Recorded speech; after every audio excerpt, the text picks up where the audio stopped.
Hi everyone. It's just gone 7 o'clock, so we'll start the meeting. Thank you for coming to the planning committee this evening, 7th of 2000.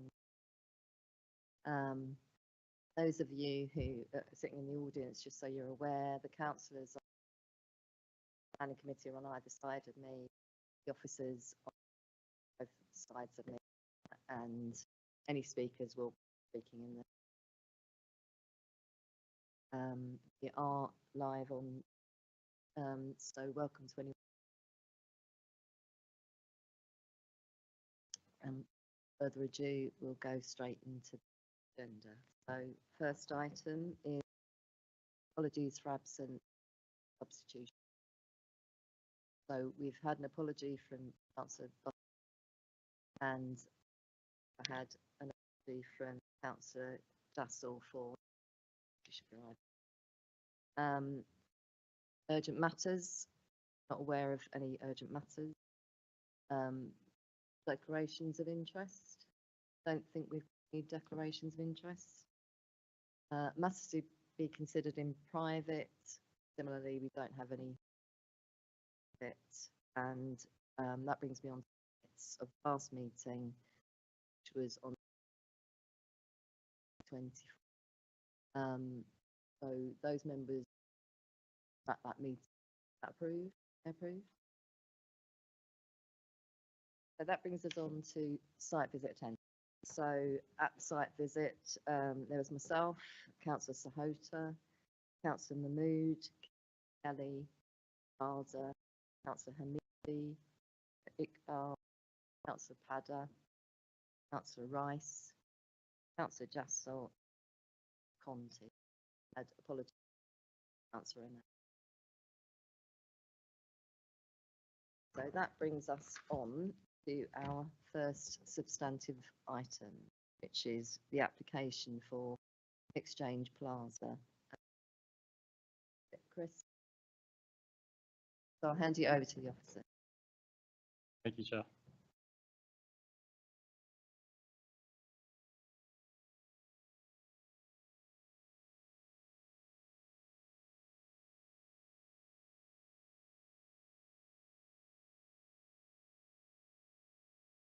Good evening. This application relates to the phased development of Exchange Plaza 58 Uxbridge Road. The application site is located at the western end of Uxbridge Road in Ealing Metropolitan Town Centre. The site is part of an allocated development site in Ealing's adopted development sites DPD, with the allocation maintained in Ealing's draft local plan. Ealing's draft local plan indicates that the site is in principle suitable for a tall building, proposing a maximum height of 10 stories, 35 metres. The site is also located within Ealing Town Centre Zone D of Ealing's tall building strategy, which provides guidance for building heights ranging from 9 to 21 stories, 31.5 metres to 73.5 metres. The site is to the north of the Ealing Green Conservation Area and Walpole Park. The locally listed Ealing Fire Station is located to the west of the application site across St Leonard's Road. The site has a PTEL of 5, indicating excellent access to public transport. The surrounding area is predominantly mixed use. The proposed development includes an office building and a student accommodation building. The office building will have a maximum height of 10 stories, 32.52 metres, consistent with the maximum height specified in the emerging site allocation. The office building will provide 7,683 square metres of office space, including 399 square metres of affordable workspace. The student accommodation building will have a maximum height of 20 stories, 59.45 metres. The student accommodation building will provide 504 student bedrooms and 35% will be affordable. The ground floor of the student accommodation building will also feature a community space. Although the proposed student accommodation building will exceed the maximum height specified in the emerging site allocation, a detailed design analysis during the pre-application and design review panel, following the principles outlined in the draft local plan, concluded that the additional height will not significantly adversely impact the surrounding area. In his consultation response to the draft local plan in April 2024, the Mayor of London has recommended using the term appropriate heights across an area instead of maximum heights confined to specific sites. Maximum heights confined to specific sites is deemed inconsistent with the tall building policy in the London plan. This slide shows the south elevation of the proposed development from Uxbridge Road. This elevation shows the office building will be lower in height than Cavalier House. This slide shows the west elevation of the proposed development from St Leonard's Road. The shoulder element of the proposed student accommodation building will be lower in height than Cavalier House. It also illustrates the massing of the tower element. The design rationale is based on the site being a key node along Uxbridge Road, presenting an opportunity for a gateway building, particularly at the southwestern corner where the tower is situated. This tower will mark the transition between Ealing Broadway and West Ealing. This slide shows the existing and approved development in Ealing Town Centre Tall Building Zone D.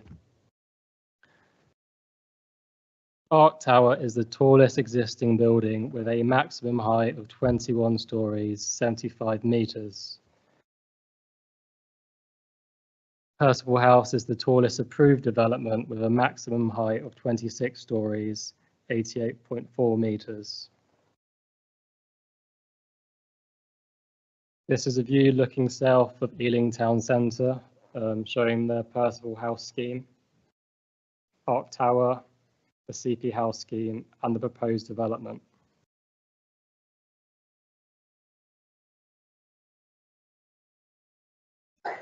This slide shows a view looking west along Uxbridge Road. The outline shown here is the approved Arden Road car park scheme. This is another view looking west along Uxbridge Road, again showing the CP House scheme, the Arden Road car park scheme, the proposed development, and Arc Tower 2.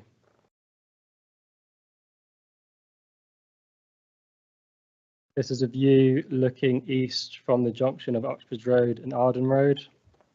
The outline shown here is again the approved Arden Road car park scheme.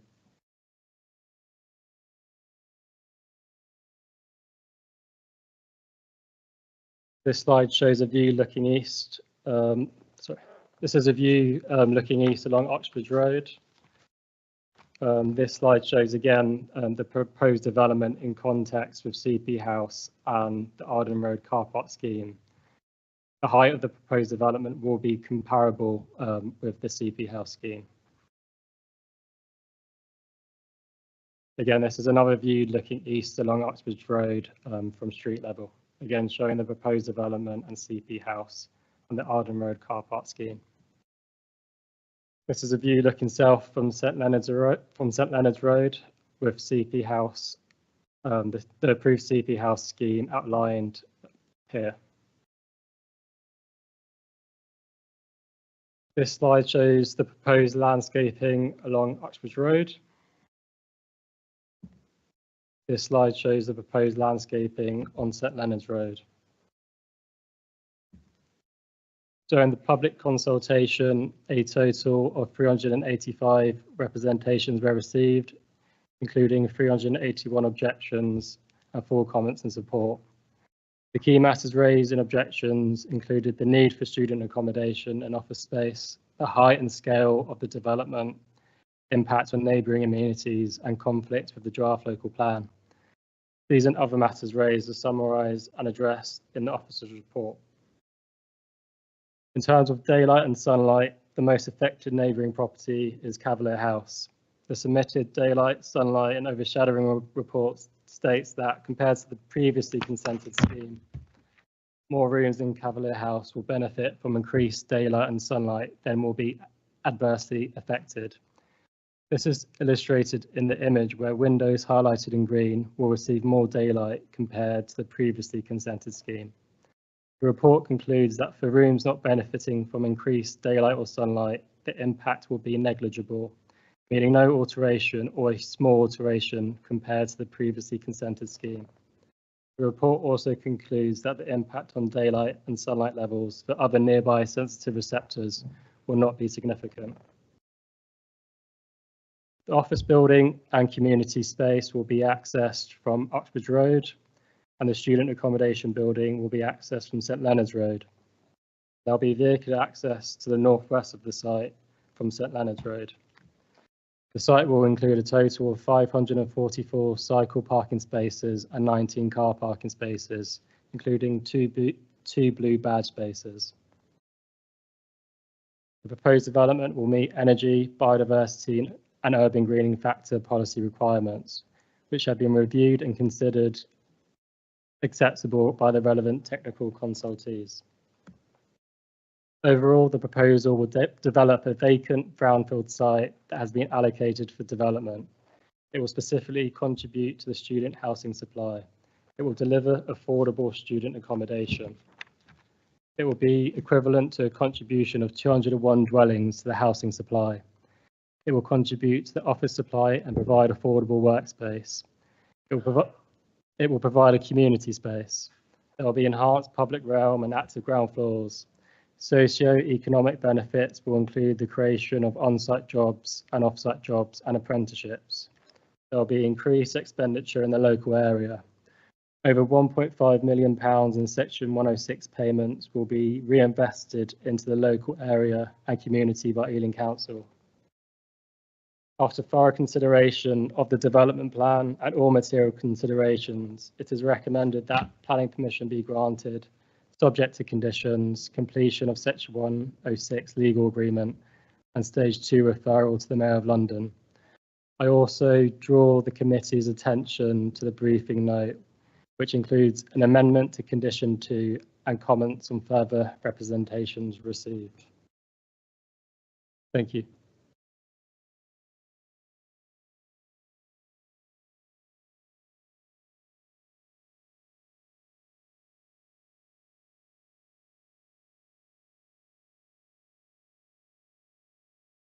Thank you. Councillor Jassel, just one point. I appreciate you couldn't help being late, but we just need to clarify that you've got no interests in any of the items because you missed the declaration of interest. So it's probably a no, but I don't have any interest. Okay. Thank you. Thanks. Okay, so we do have speakers on this item. We've got a speaker in support and speaker opposing. So I believe person speaking on behalf of the application is Andrew McFeet. Is that right? We've got the wrong one. Yeah. Oh, does it? Okay, sorry. Is that right? I say sorry. My apologies. The objector goes first. So, and we've got someone online, haven't we? Justine Sullivan from. Sullivan provided. Okay.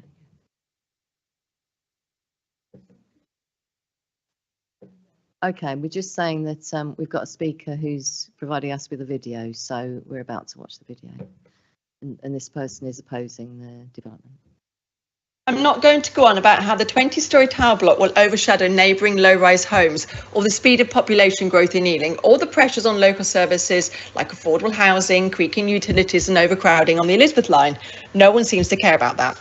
The London plan requires 3,500 new student bed spaces annually across the whole of London, but sets no targets for each borough.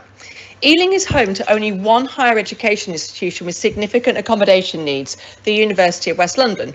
Most students living in Ealing attend institutions outside of the borough. Ealing's regulation local plan has no policies to promote student accommodation, but we are already building huge amounts, over 15% of London's total need by 2027. The Exchange Plaza is speculative and not affiliated to the University of West London or any other college. It will draw in more students from outside of the borough.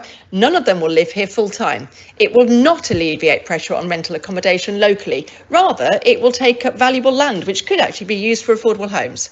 The 412 students on the nearby Majestic Wine site and the 504 students here at Exchange Plaza will mostly use the Elizabeth line to get to university. Well, good luck to them getting to the lectures on time. The Lizzie line is so overcrowded, existing residents find it almost impossible to get on during rush hour, even when it runs on time. And once the thousands of new homes in Southall have been built, it'll be much, much worse. The one thing I do want to mention, though, is the local plan. The council's Regulation 19 plan was published earlier this year, and it cost millions of pounds to produce. The council leader told us that the plan gains weight the moment it's published. The Regulation 19 local plan says quite clearly that the maximum height for buildings on this site is 10 stories. At 20 stories, Exchange Plaza is twice that. So why are the planning officers totally ignoring their own plan? Long established families living in Ealing think huge tower blocks like these are destroying West Ealing. Don't these families and residents deserve more respect than speculative developers wanting to line their own pockets? If you won't listen to residents, maybe you will listen to the council leader, Peter Mason, who back in February 2023 tweeted the following. Our recently published new local plan sets out very clear guidance on a range of sites that we believe will be developed over the next decade. Those individual plans are supported by a lot of work that went into defining the character and heights of every part of the borough. All this is done to give confidence to residents and to stop developers running away with themselves. He goes on to say, Ealing needs housing, this is true, so we publish plans for a reason, to help developers and to give confidence to people about the changes happening around them. Ealing needs genuinely affordable housing above all, and above all types of housing. So if you're still not sure what's in your local plan, maybe you should also click on the link that Peter posted and take a closer look.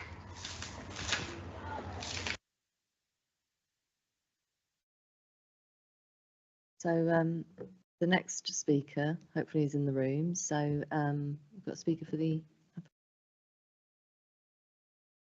aye. So Mr. McFeet, is one of you? That's you, okay. So just so you're aware, you've got 3 minutes, and well, we won't start you until you're comfortable and know how to use the machine. But when there's 30 seconds to go, I will let you know, just so that you don't run over. Okay. Whenever you want to start. Good evening, members, and thank you for the opportunity to speak about our proposals for Uxbridge Road. My name's Andrew McFeet. I'm planning manager at CEG. We are the applicants.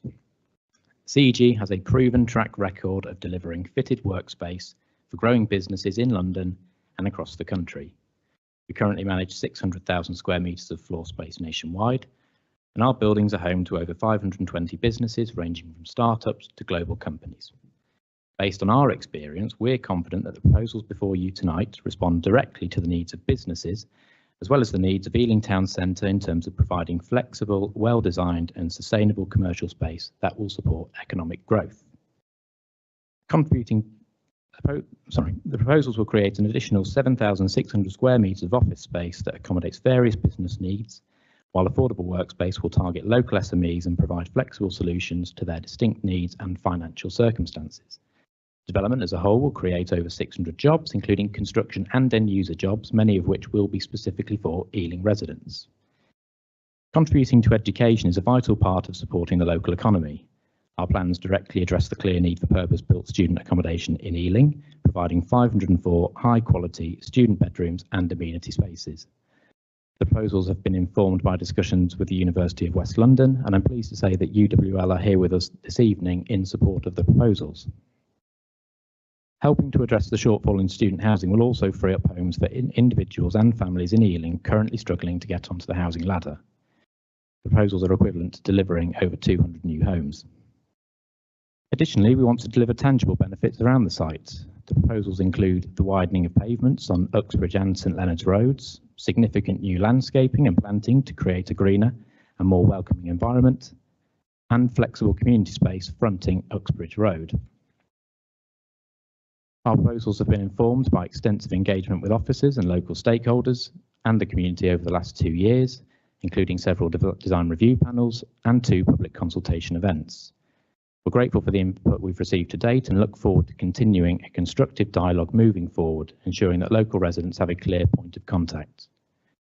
CEG is committed to the future of the site and getting on site as soon as possible to deliver our exciting, sustainable vision and the associated benefits for the area and Ealing as a whole. 30 seconds. 30 seconds. Thanks. We commend what is a very thorough and balanced officer report and support the officer recommendation to grant planning permission. In response to the comments raised by Stop the Towers regarding height, I'd just bring members' attention to the first paragraph on page 39, which comprehensively deals with this in the context of local and strategic planning policies. I'd also bring attention to the DRP's report on page 15, DRP's support for a taller building on the site that can be found at the top of page 15. Thanks again for your time. We're happy to answer any questions. Thank you. So before I open it up for the committee to ask questions, I just want to check with the officer if he wanted to come back on anything. Could I just respond to a few points from the objector? Just regarding need, the application is supported by a student accommodation needs assessment, and it's also supported by a letter of support from the University of West London highlighting the need for student accommodation in the borough. In terms of the local plan, we have considered the local plan. It hasn't been formally adopted, and while a material consideration, it carries limited weight. And in terms of affordable housing, the scheme does provide affordable student accommodation. So 35% of the beds would be affordable, and the development would help free up privately rented homes, and they would become available for residents in the borough. So committee members, does anyone want to ask a question? So I'll start with Councillor Rice. Thank you, Chair. So I've just got a couple of questions on various things. One thing I'd like to start on is on the Section 106 money. For sports facilities, it's talking about £250,000. I'm just trying to really envisage as to how that might be spent in the local area. Have you really got any suggestions? I know often it's left to officers to decide later on, but I'm just wondering if we've really got any idea how that might be spent now. There's also just one other thing on the refuse streams.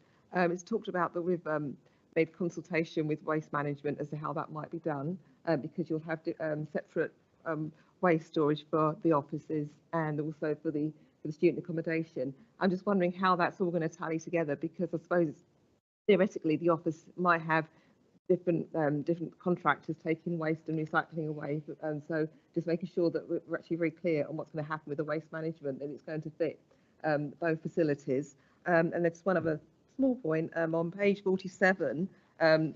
We've got pictures there before and after the view from Walpole Park. I actually struggle to really see what the difference is between the before and after. Is that the point, that maybe there wouldn't be any difference in the view from Walpole Park, or have I actually missed something?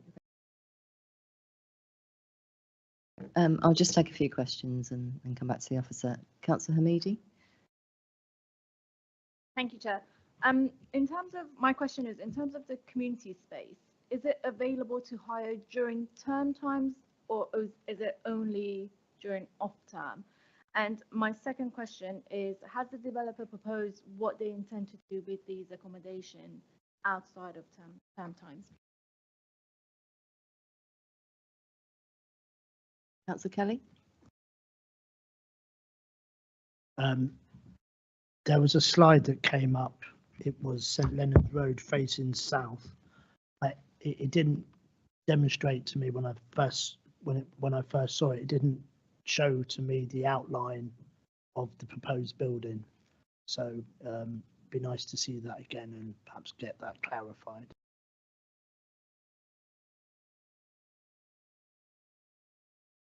So go back to Chris for that now. Yep. So in response to Councillor Rice and the Section 106 money for leisure, that would go towards the management and maintenance of local parks, and would offset the increase in population as a result of the development. In terms of waste, both the office building and student accommodation building will have their own separate refuse and will be collected separately. There has been tracking done to ensure a service vehicle can access the site appropriately and manoeuvre on site. In terms of Walpole Park and the images in the report, yep, so those images demonstrate there won't be a significantly harmful impact on views looking north towards the development. So in terms of the impact on Walpole Park, there is an impact, but it is very limited as demonstrated in those images. In terms of Councillor Hamidi's comments about the community space, it will be available to be booked all year round. So there'll be a booking system in place. We are securing the community space management strategy as part of the Section 106. Which will provide further details on how the space will be managed, and it will also be subject to monitoring by the council. In terms of use of the student accommodation building outside of the academic year, the applicant has confirmed that students will have the option to stay over the summer should they wish in the student accommodation building, and if any rooms are available, these will be let on a short-term basis in collaboration with the university for existing or visiting students. And this would align with the London plan that allows for temporary uses outside of the academic year. In terms of Councillor Kelly's question, I'll just share my screen again.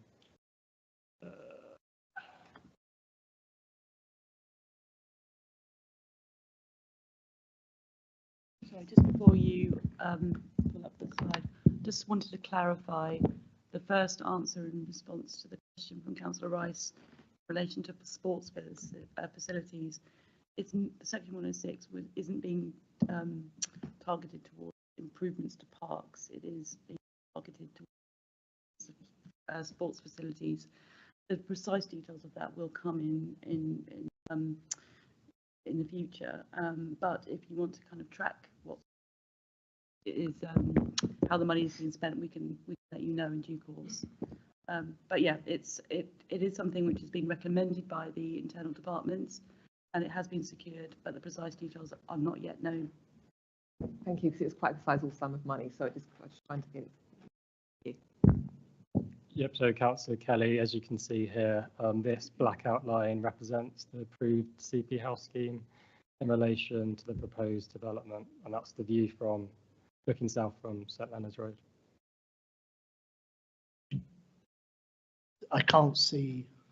Explain to me where this proposal is in that photo. So the proposed development is here, where my cursor is. The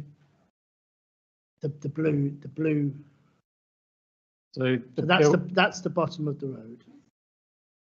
That's Cavalier House, and that's him. So that's not. I can't see CP House there. Do you want me to point at it, because the cursor's on there? But sorry. So the white building is the proposed development.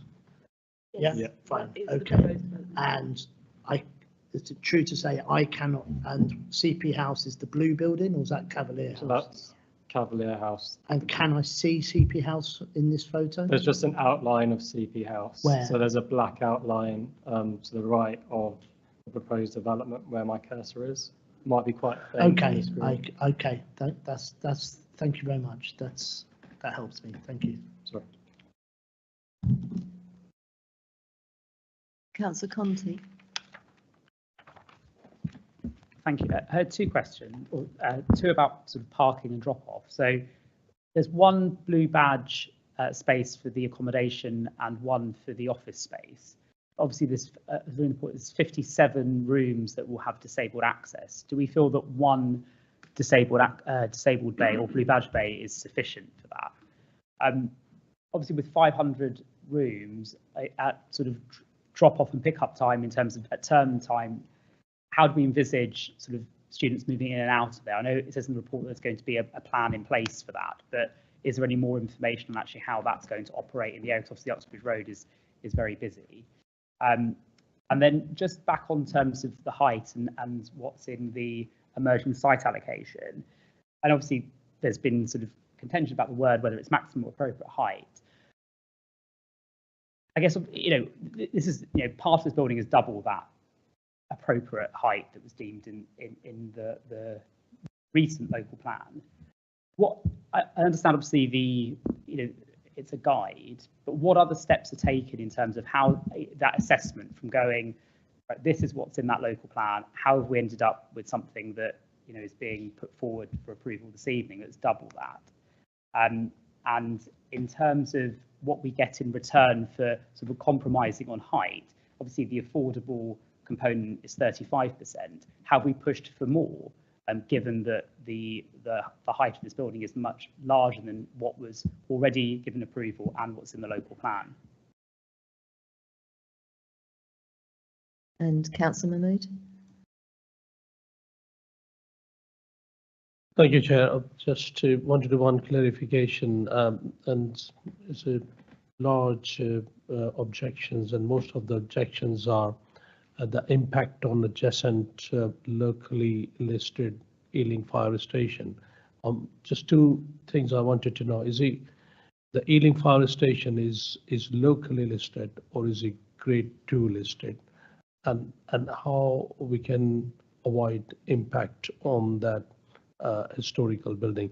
And second is that how do you think we can assure that student accommodation must remain as student accommodation, but not to thinking in the future like a repurposing of the student accommodation converting in general residential accommodation? I just wanted to clarify these two things. Thank you, Chair. Okay, so before oh yes, Councillor Anand. Thank you for the presentation. I just want some clarification on page 37 of the fire safety. There is mentions about protected escape stairways, smoke detections.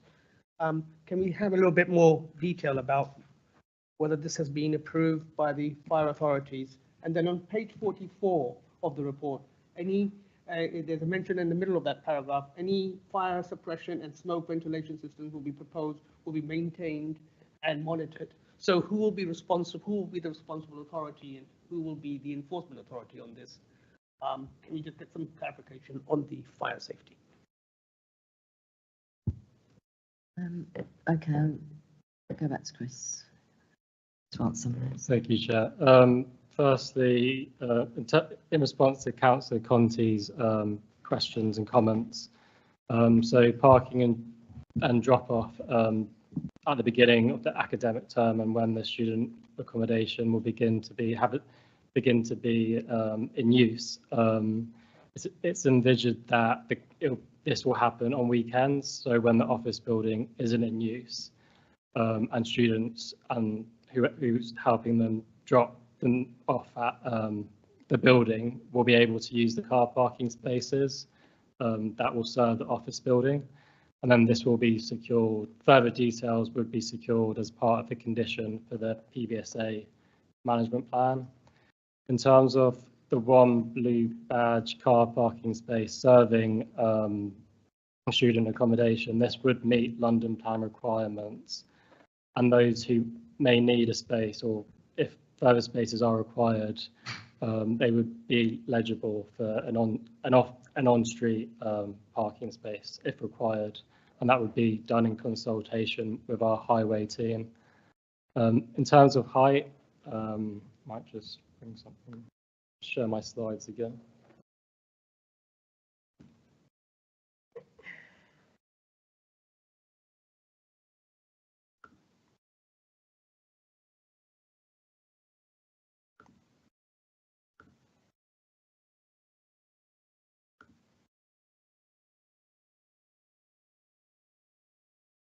So during the pre-application, Ealing's draft local plan was at regulation 18, and this indicated a maximum height of 21 stories. So the maximum being 73.5 metres. So during the pre-application, that was the indicative maximum height, and that was the framework we were working towards. And the tall building strategy that proposes the same maximum height. It was only after the pre-application was concluded that Regulation 19 was published, and indicated a maximum height of 10 stories and 35 metres. So the proposed maximum height for the tower element would be in between the height at regulation 18 stage and the height at regulation 19 stage. And during the pre-application, the site was identified as a key node, and the DRP thought it would be that height would be appropriate in this location. In terms of Councillor Mahmood's question in terms of the locally listed fire station, so it's not a statutory listed building, but it's identified as contributing positively to the local area in terms of its heritage value. So it's not a statutory listed building, but it is identified by Ealing Council as having heritage value. This scheme's been designed to limit as much as possible the impact on the locally listed fire station. There is some harm to its setting, but this would be outweighed by the numerous public benefits of the proposed scheme. In terms of a condition restricting a change of use of the student accommodation building, there is that condition imposed on the in the officer report that restricts any change of use unless approved under a planning application. In terms of Councillor Anad's comments about fire safety on page 37, those were comments taken from the fire strategy. The Health and Safety Executive has been consulted on the application and confirmed that they were content with the details.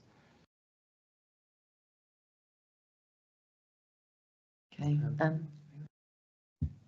If I could just add and to clarify in terms of the harm that was mentioned, that has been assessed to be a less than substantial harm at the low end on the heritage assets. Thank you. And I think that's the end of the questions. We're just checking. Yeah. So we can now move into the debate. Is anyone indicating they want to speak? Okay. We'll start with Councillor Kelly this time. Thank you very much, Chair. Thank you very much for the speakers and officers' responses. It sort of, I was reflecting on Ms. Sullivan's representation, and I was thinking about student accommodation in general, and I was sort of historically sceptical about it. And then I worked in North Acton when North Acton Station had no tall buildings. It was BBC props, and that was it. And then came Trentham Court, Ebbot Court, and another court, Holton, thank you. And Trentham was like that sort of non-affordable, and the other two are affordable. I may be wrong there. And as an area, the offer didn't really take off. There was a couple of businesses that came in and out of business. And then the student accommodation came in the last 3-4 years. And as an area, it's really taken off, and it's quite vibrant. And it's very different. It's very different to other places in the borough. It's unlike anything in West Ealing. It's unlike anything around. But it is. You can see the investment in the area has sort of really come through because of the offices there, because there's also offices, and the student accommodation. Ms. Sullivan referenced in her video all sorts of pressures, and pressures and are in the nature of human coexistence. And I don't suspect here in West Ealing it will be any different. But what we have is an opportunity to take pressure off two-storey houses that are living rooms that are turned into another bedroom, unregistered HMOs, never mind HMOs, but properties that are HMOs, but not registered HMOs, so they're not standardised. So landlords rent them out to as many people as possible, and they may well be students. I think that the offer here will alleviate that problem. So and with the offices, with the increase, with the Elizabeth line and Northfield Station, not too far away, I think this is a good application, type of application in this location. We need more people living and investing and spending their money in the area. Maybe it's borrowed money, but they're still spending it in Ealing. In terms of height, it's guidance. It's a big thoroughfare. It's a wide road. The heritage sites are protected. We've spoken about that, and Ealing Fire Station is protected.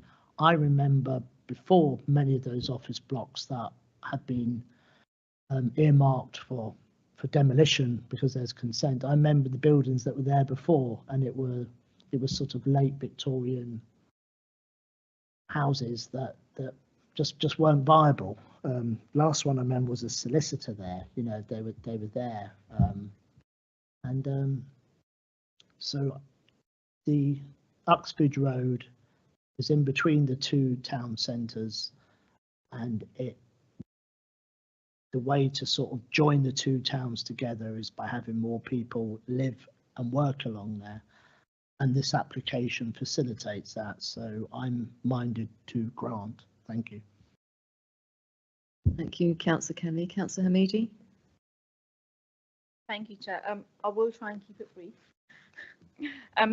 Personally, I don't feel like the height of this proposed development will have much of an impact.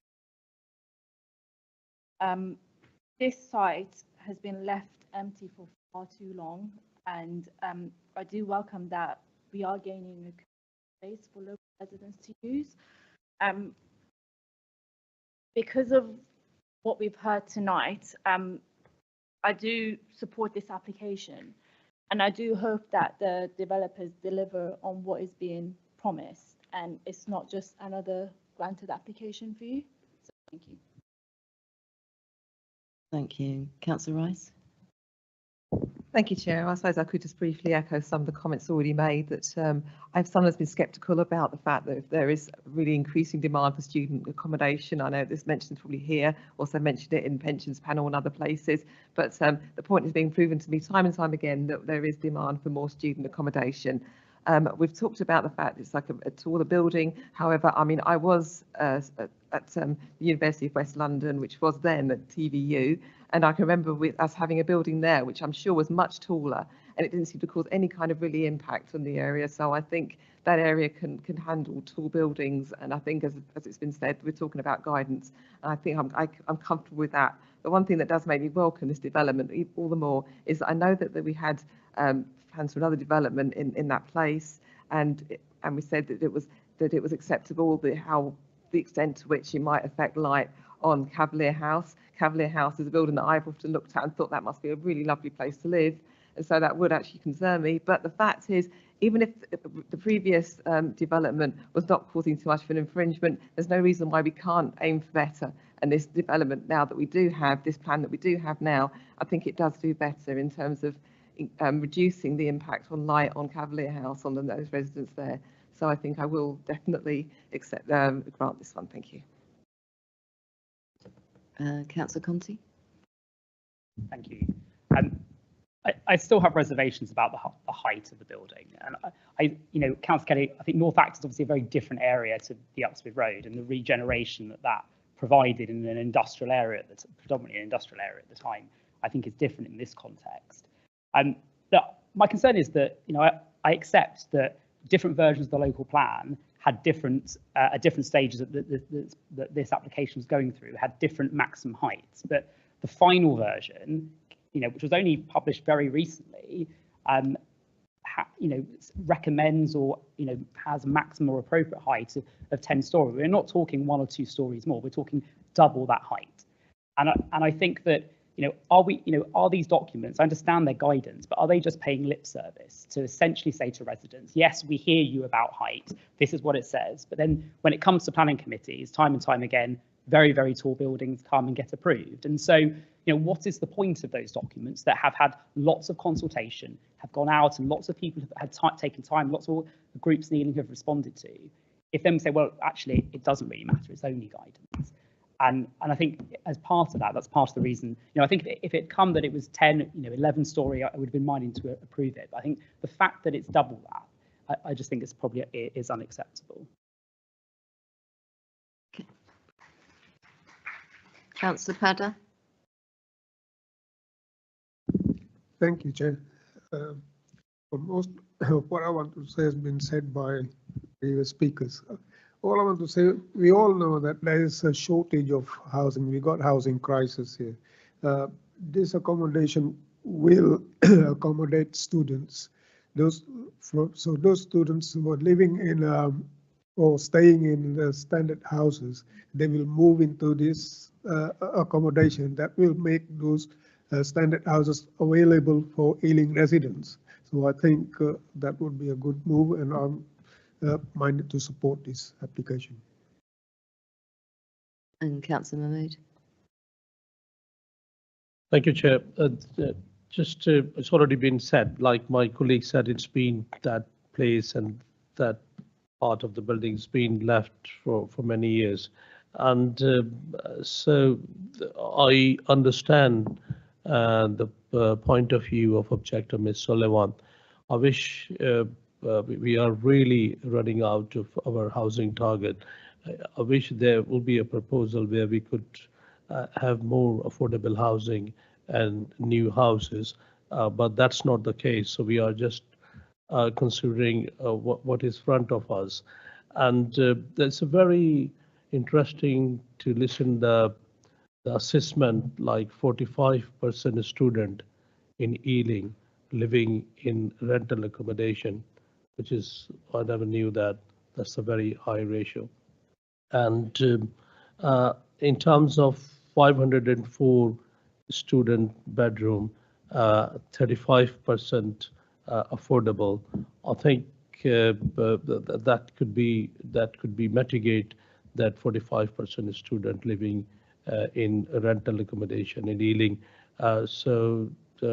Chair, I will be minded to support that application on those bases. Has everyone spoken who wants to speak? So we're just going to go to the vote shortly, but before I do, I think Councillor Jassel, because you were late, you can't actually vote on this item. I believe that's the case, so just to be aware that you'll have to abstain, I'm afraid. All those in favour, you please show your hand.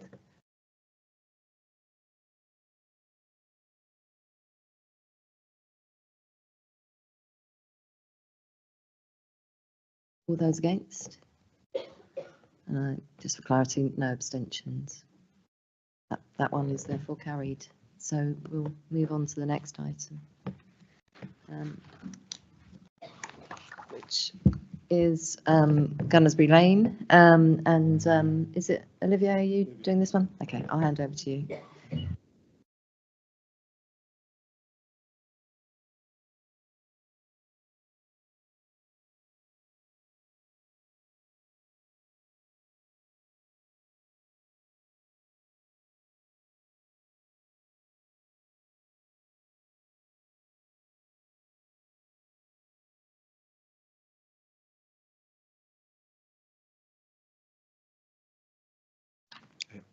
Good evening, everyone.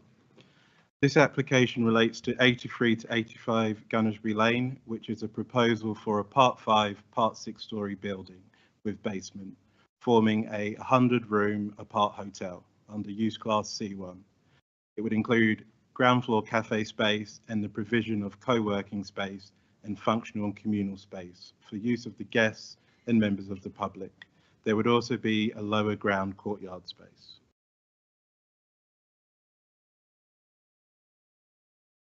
The site currently is utilised as a car repair workshop, which members noted on the site visit on Saturday. It is identified as a brownfield site under the Brownfield Land Register. The site is surrounded by a mix of residential and commercial uses. The site is approximately 100 metres north of Acton Town Underground Station.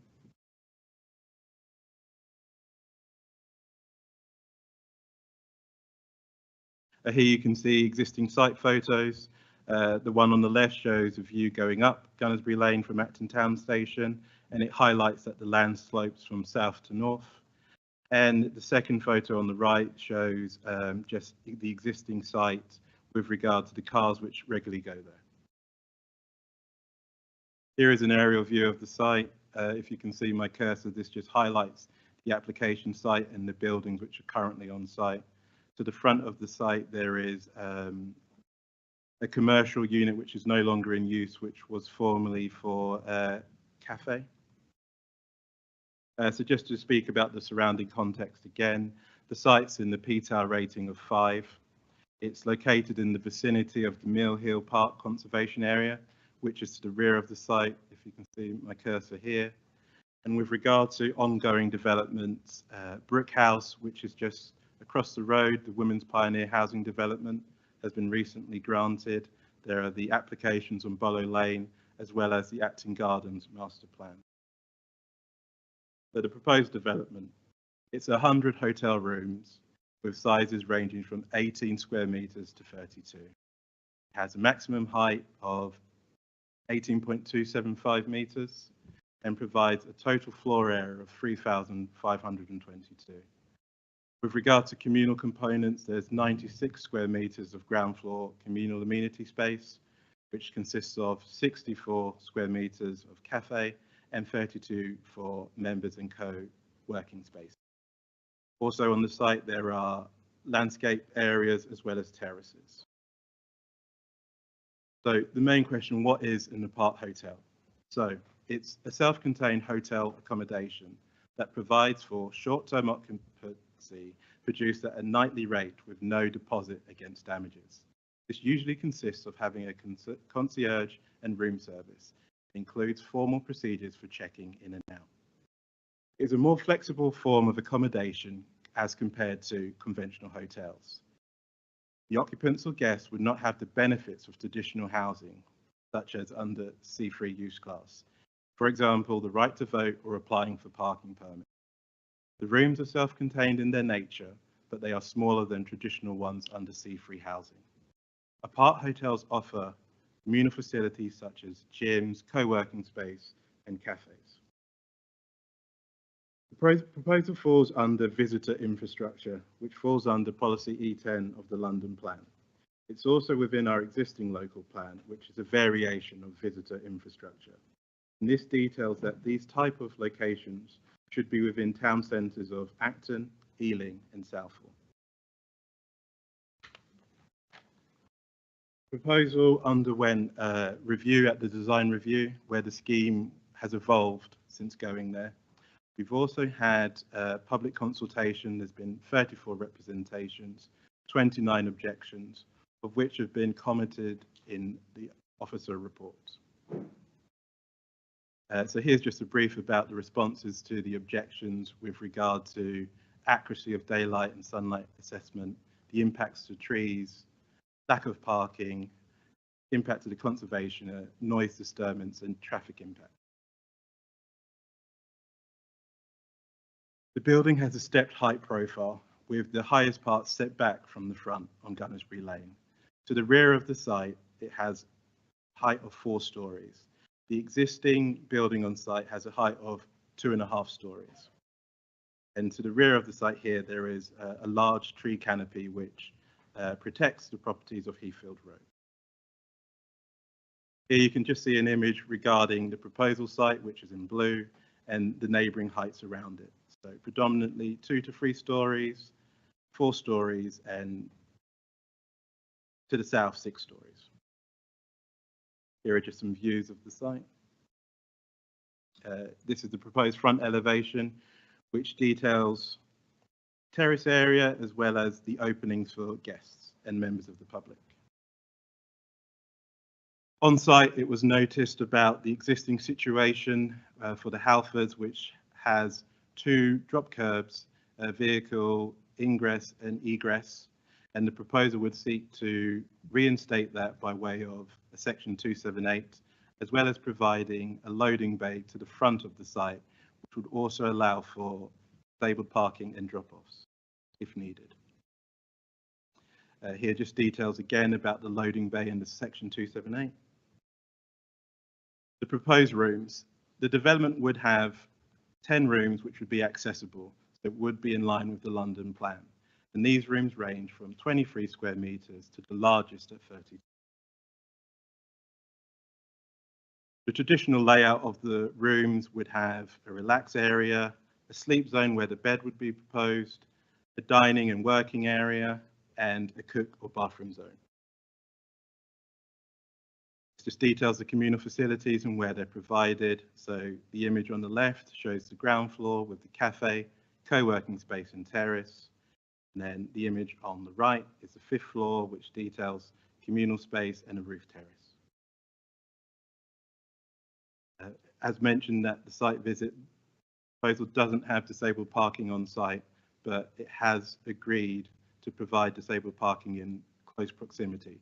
So a disabled parking space could be provided on Avenue Road. There are also free enterprise car clubs within 20 minutes walk of the site, which is common for London areas. So any guests, if they needed to use a car, would be able to enter that. The proposal actually promotes active travel, and this has been assessed during the day and the night to give a better representation of how the site would be used. So it also details proposals to improve access in and around the site by improving tactile paving, as well as increasing signage with regard to cycling and walking in and around the site. This plan just details about tree protection and how the development would seek to protect the trees to the rear of the site, which fall under protection because they're in the conservation area. This image just details the property which is closest to the development, which is at 143 Avenue Road, and the design of the building has 2 windows at 1st floor level, which would overlook number 143, but it's been designed in such a way that the lower levels meet where the boundary treatment is. One of the key components for a scheme like this is to have a hotel management plan, which would be secured and implemented via Section 106 agreement. And this details about the management, which would be single management, the guests who can stay, the length of stay, would have written records, would detail the exact facilities which would be provided at the apart hotel, and it specifies the nightly rate, as well as how the development would be marketed. And this, as I said, would be an ongoing document which would be annually reviewed.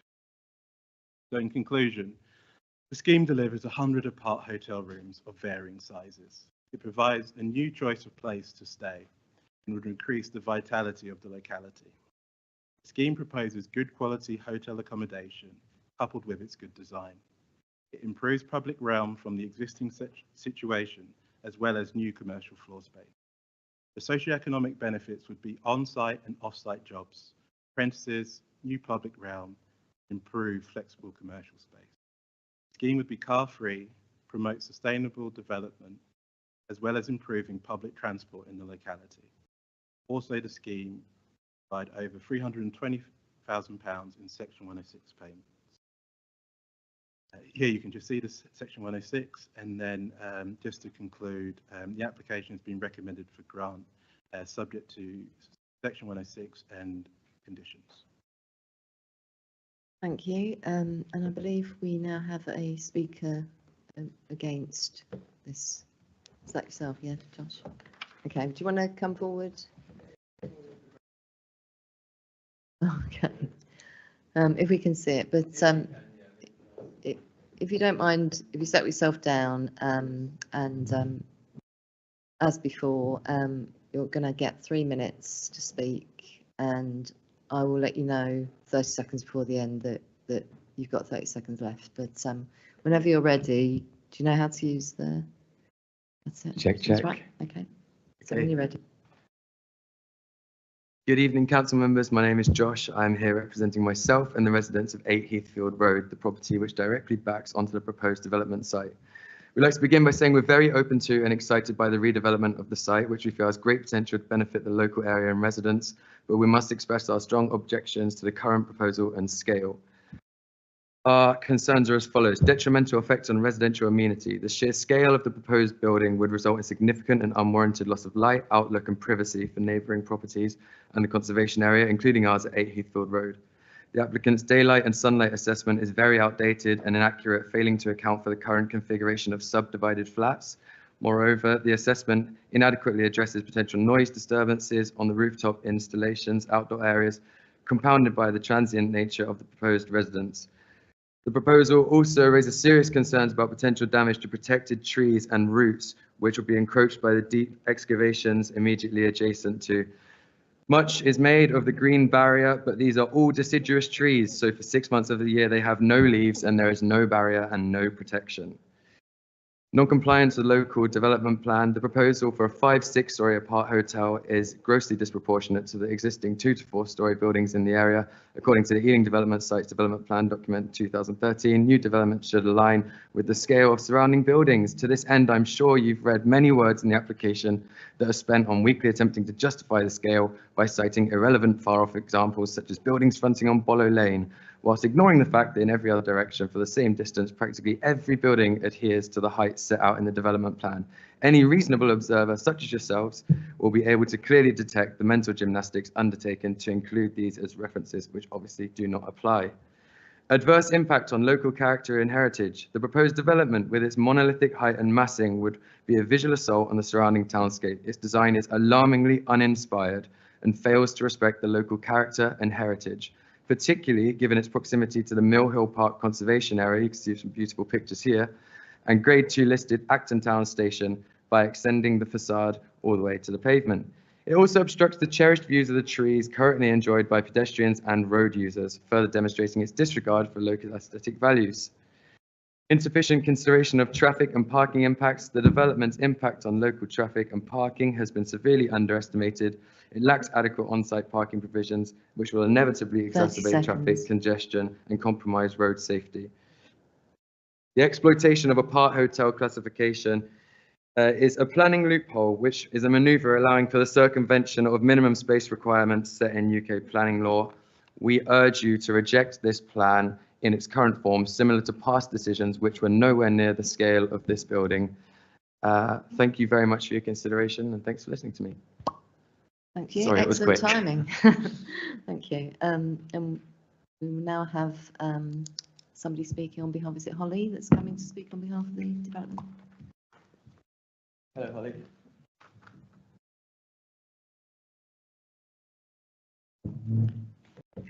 So it's Holly Porter, that's right, isn't it? Yeah. Okay, so similarly, you'll have 3 minutes to speak, and I'll let you know when there's 30 seconds remaining.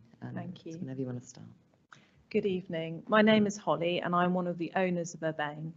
Urbane London is a family-owned development company my husband and I started 7 years ago. Our focus is on sustainable, ethical development of brownfield sites in well-connected locations within a small geographic area. Our aim is to always provide best-in-class developments which respond to the needs of the community with design innovation at the heart. I'm passionate about design quality in all our developments.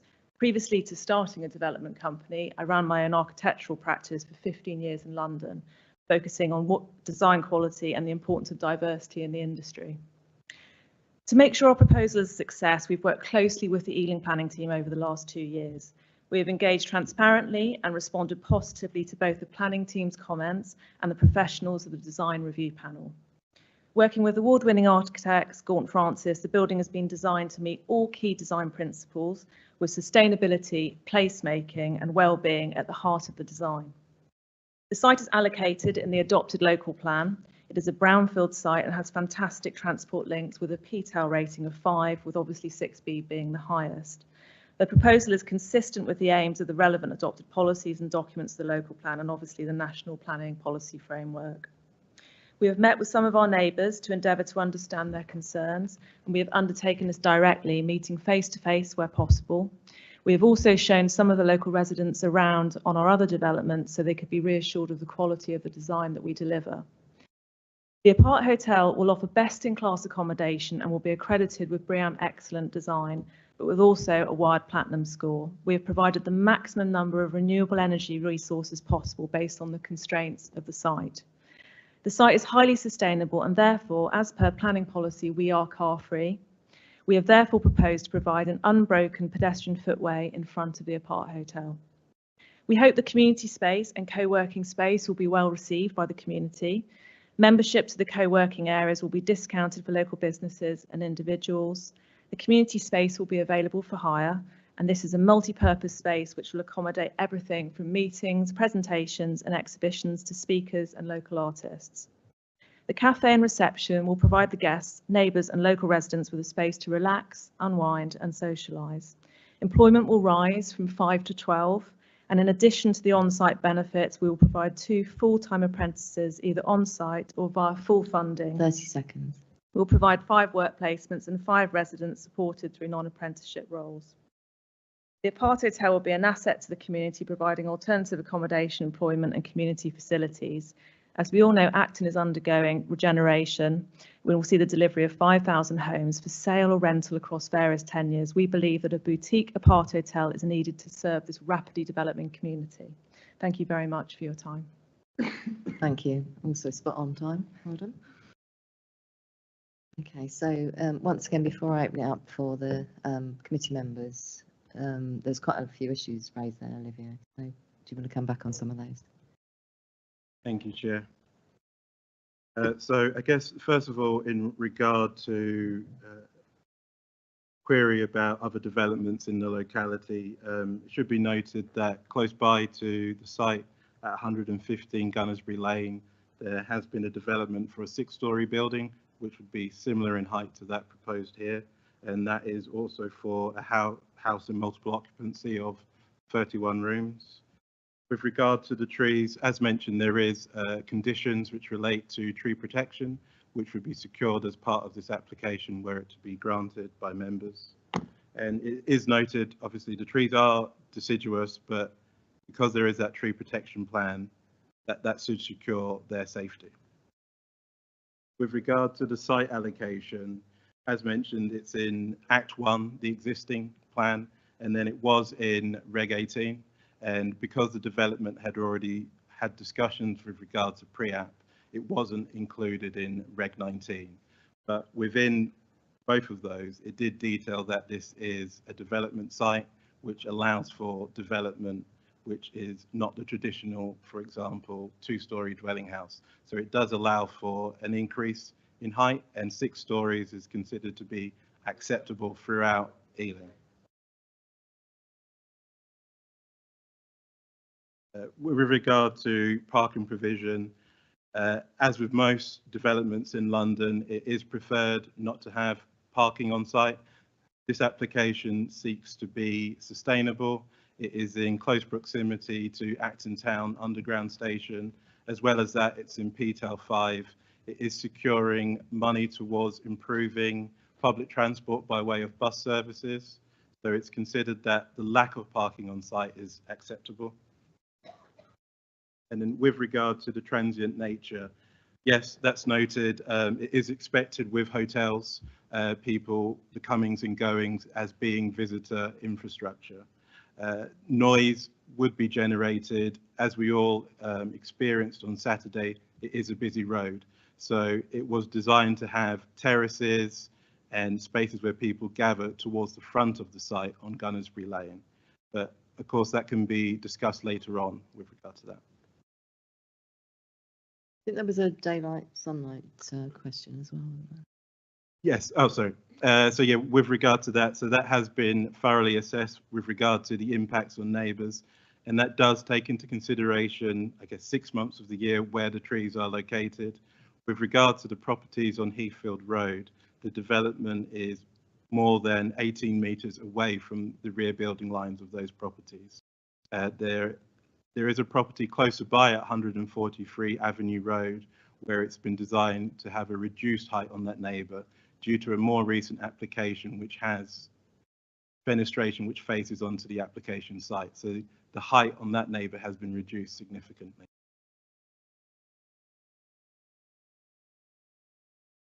Okay, I think I'm now going to open it up to the committee for questions. So I'm going to start this side because I kept starting the other side. So at the moment, I've just got Councillor Mahmood.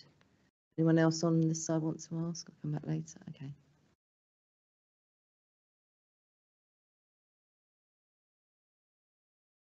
Thank you, Chair. Just two clarification. You talked lots about 143 residential unit, but I just wanted to make sure if I will be living in number 6, 8, or 10 Heathfield Avenue, which is directly behind that proposed development. So how you can assure my back garden and my bedroom will not be overlooked? And by looking at and the applicant, and you talk about a couple of time about design review panel. So I just wanted to make sure, for my knowledge, so design review panel approved that design and supporting that proposal. That for the time being, that's okay. I'll just take a couple more. So Councillor Kelly. Sure, so I thought you were going to go round. I'm a bit confused because Holly mentioned an unbroken pedestrian footpath and Oliver mentioned a drop-off, but I felt like he perhaps skipped over it and I haven't seen any visuals, so that would be useful. Also, it sort of triggered me, what price do you put on democracy? It talked about voting, that you can't live there and vote. So does that mean people of a particular tenure requirement, i.e. somebody who's in temporary accommodation, and it's that thing about fixed abode, you know, would that person who's has to leave a property somewhere, they come there, why would they not retain the right to vote? So I think that's probably something Oliver may ask someone else to answer, but they're my two questions. Thank you. Councillor Hamidi. I don't actually know if you know the answer to my question, but did the developers consider building flats though instead? I think I'm just not sure if you know that. So before we go back to the officer, I think Alex just wanted to come in on that point. I was just going to say, just on that last question, it's not really appropriate to kind of consider any other proposals. We are being asked at the proposal before you. So yeah, theme is what it is. It is an apartment hotel. Yeah, and I suspect it's to do with the fact that it's not a designated address, but I think it's probably unfair to ask the officer the one about voting, but unless you want to, but just hand you back for those few questions. Thank you. So in response to Councillor Mahmood's question, so the development has been designed so that the corridors face onto the gardens of Heathfield Road. So there wouldn't be any windows from rooms overlooking. There would be windows with regard to the corridor, but they wouldn't be used in the same way that rooms would be used. So there would be only 2 windows on that elevation to Heathfield Road. And the second question about design review panel. So it was reviewed by the design review panel. They did have queries and recommendations about the design, and many of which were followed by the applicant to improve its design. So this iteration is an improvement of what was seen at the design review panel. And Councillor Kelly's query about the drop-off. So let me just share my screen again.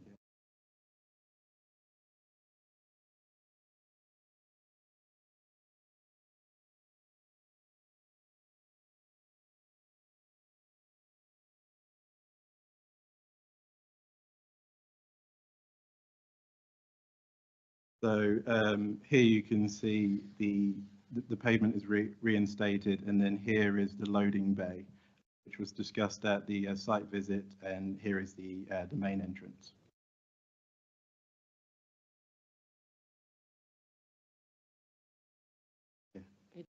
Behind the loading bay. At the moment, there are means the pavement is broken. And your second question about permanent address. So the proposal is for an apart hotel room. So the people would be guests, and what has been made clear is that this won't be standard accommodation such as under C3. So the reason they don't have a right to vote is because this isn't their main residence, and that would be secured by way of the Section 106 and the management plan. So everyone who seeks to use this as a guest would be clear of that when they go there. So just before you go off this slide, can you just clarify what's the position on that loading bay? Would it be parking enforcement if somebody sort of decided to park there all day, or how's that going to be managed? So that would be as part of the development, because it falls within the application site. So with the hotel management plan, that can be detailed that cannot be done because it forms within the application site. Were it on the street, then yes, it would be able to be. So at the moment, I've got 3 people have indicated they want to ask questions. Is that everyone? In which case, I'll go back to those. So, Councillor Anand. Thank you, Chair. Just want to, on the briefing notes, we've got the Section 106 agreement. I'm not seeing anything about national health or GP contributions to this. Although this is temporary accommodation, I would expect that some contribution should be there. If it hasn't been there, can we know why we haven't got that? Councillor Rice. Thank you, Chair. I do welcome the fact, of course, that this is a car-free development, and that's a really good thing. One thing that I'm just thinking about is that if I was a potential guest, then what I might decide to do is that because there's going to be kitchenette facilities, I'd have to be looking after myself in terms of catering. What I might decide to do is, as well as take my suitcases, I might also decide to bring a couple of bags of groceries, for example. Now, so if I was a potential guest to the apart hotel, I might decide to take my car because I would feel like I want to take a lot of stuff with me. So what is there going to be in place in terms of the hotel management plan to make it totally clear to potential guests that they will not be able to bring a car, because we don't necessarily want a situation where people are bringing suitcases and groceries and then finding they can't park there and then parking somewhere else in the nearby streets. We just need to stop that happening. Thank you. Councillor Conti. Just two questions. One was about the GP and NHS thing, which about Section 106, but it was just being really pedantic about the pavement. There was something I just didn't really understand. So you could bring the picture up. To get to that bay, you have to cross the pavement, surely. Otherwise, how are you going to get in front of the hotel? You have to, because if that's where the loading bay is and that's the pavement, you have to cross the. How else are you going to get there? This might, maybe I'm being daft. I just don't really understand where you're supposed to be stopping. I think where we're getting possibly confused is when we're talking about continuous, we mean straight down the road, not across the road. Oh, I see. Because at the moment there's there's ways in that cut across the pavement. I think that's what we were talking about. Right. Okay. Yeah. And then my second point was just about CCTV, and I think there's £20,000 attributed to that. So where's that for? Is that around Acton Town Station? Will that be spent in the immediate vicinity of the site? And sorry, Councillor Mahmood, were you suggesting you wanted to come back on something? Yeah, I forgot to ask you the community facilities, like you said, cafe and co-working spaces. Would that be beneficial for the external community as well and internal? That's the main thing. What the external community will get benefit by these community spaces? Thank you. So just with you. First of all, in response to Councillor Annand's question, so with regard to NHS contributions, it hasn't been sought in this instance due to the transient nature of the guests that will be using the site. So this would be similar to how we would assess other hotel schemes, in that we wouldn't seek NHS contributions because there's nothing stopping somebody staying there for just 2 days. So it wouldn't be fair in terms of a Section 106 to receive money for somebody who's not staying there for a prolonged period of time. The next question from Councillor Rice with regard to it being car-free and being positive, but also about people potentially using cars at the site. So people will be made aware that the site is in a controlled parking zone. Visible to see that it's very close to Acton Town underground station, and the issues that arrive with underground stations that people want to park near them. So there are already restrictions preventing people from doing it. What cannot be done is you can't prevent somebody from having a car. So people will still have cars, but because of the CPZ, it prevents them from parking at certain times. It doesn't obviously prevent them parking at potentially night time, but you can't prevent anyone else from parking then. So it would be unfair to restrict it in that sense. Then Councillor Conti, hopefully, yeah, the loading bay and pavement issue is understood. And then, yes, with regard to CCTV and the £20,000 that has been sought, that will be to the immediate vicinity. So it does detail about Acton Town underground station. And then Councillor Mahmood, yes, so the cafe and co-working space will be available for guests as well as members of the public. So is that all the questions? So we can now move on to the debate. So anyone let me know they want to?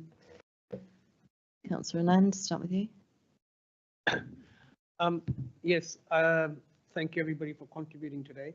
I actually will be very brief and say that I think it's a very good, innovative way of seeing the gap in the market.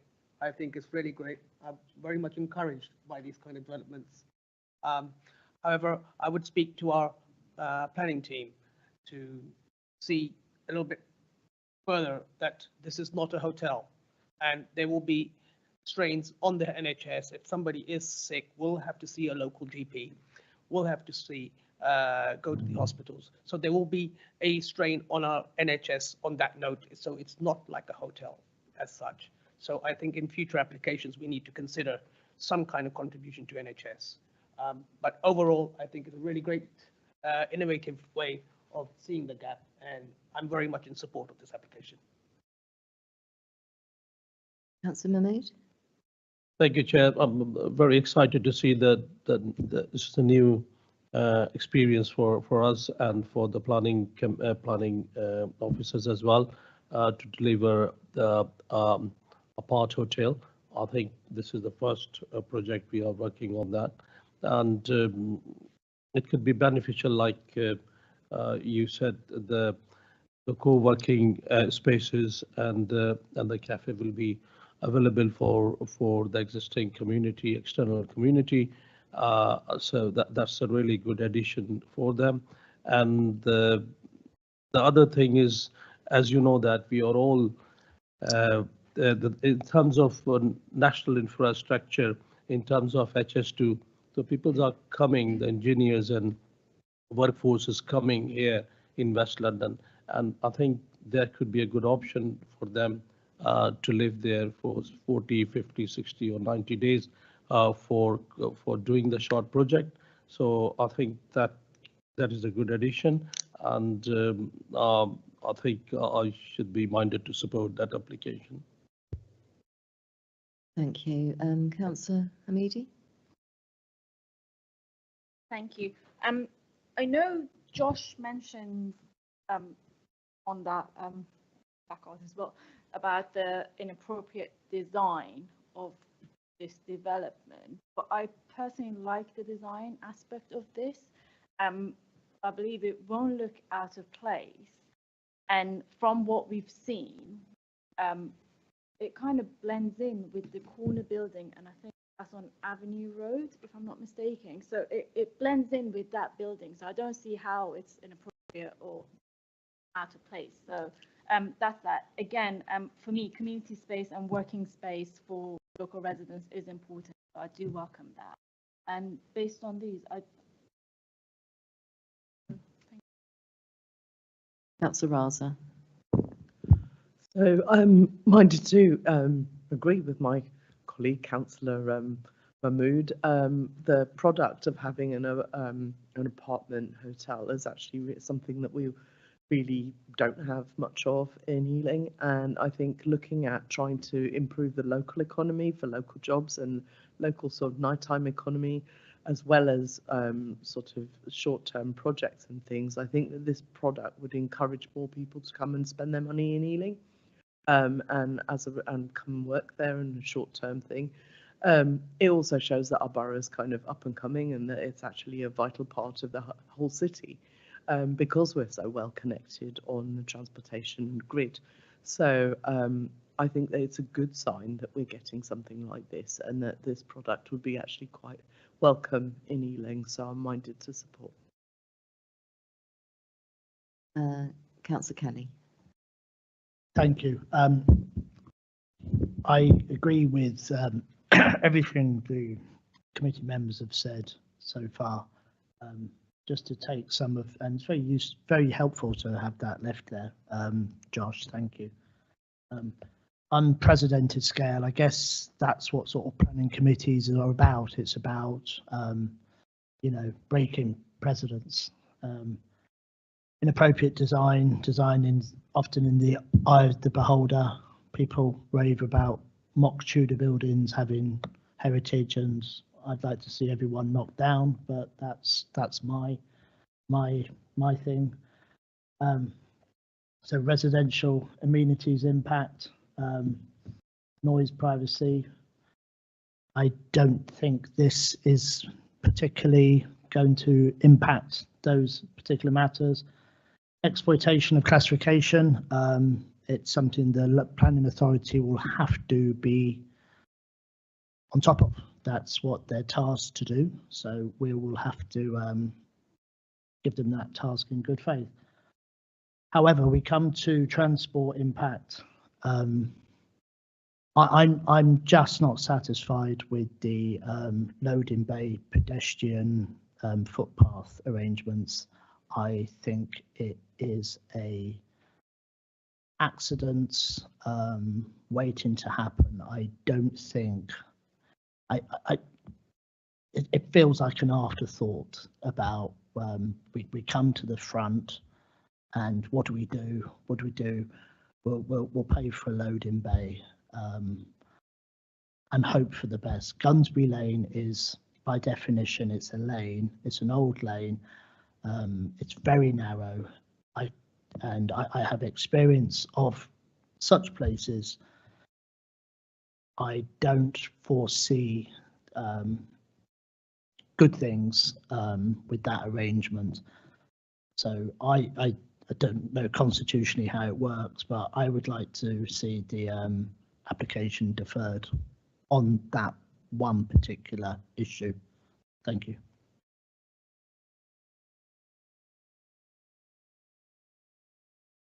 Councillor Hamidi. sorry, Councillor, there is a house over there already, and we cut through to get into. Sorry, before we before we carry on, we need to see if anyone wants to second your proposal to defer. Anyone want to? No, it doesn't look like it, so I'm afraid that's lost. So are we all happy now to move to the votes? Okay, so those in favour of the application?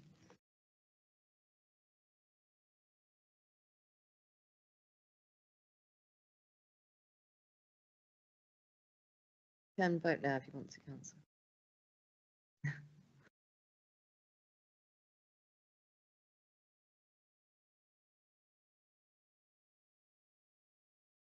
Those against?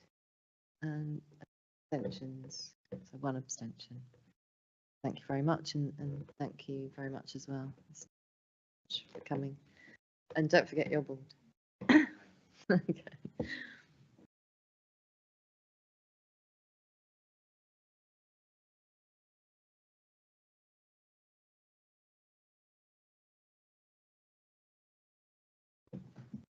So if we're happy to move on to the final item. The final item is 131 to 139, the Broadway.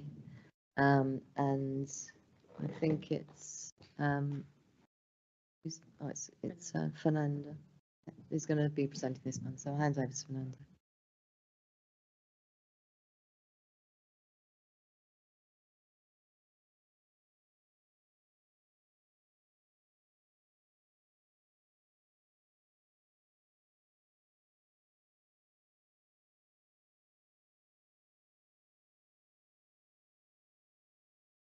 Good evening, Chair, and everyone in attendance today.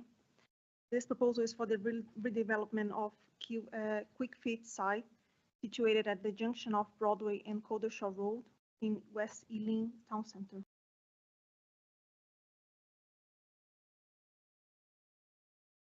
The site is currently occupied by a tire brake business and 2 other commercial units with residential units above. The proposal is for the demolition of the existing buildings and the construction of a co-living with commercial unit at the ground floor level. The site is an unlocated site under reference EAL 19 in the adopted local plan and under reference 14 EA within the new draft local plan. Here are images of the existing site. The proposal incorporates a step design with the highest point fronting Broadway with a maximum height of 9 stories, and to the rear it would step down to 4 5 stories. The proposal includes 134 co-living rooms, would be car-free, and disabled parking would be delivered using Section 106 contributions. Would provide 101 cycle spaces and 6 visitor cycle spaces. A flexible commercial space on ground floor to be restricted by condition to the uses Class EA, Class EB, and F2B.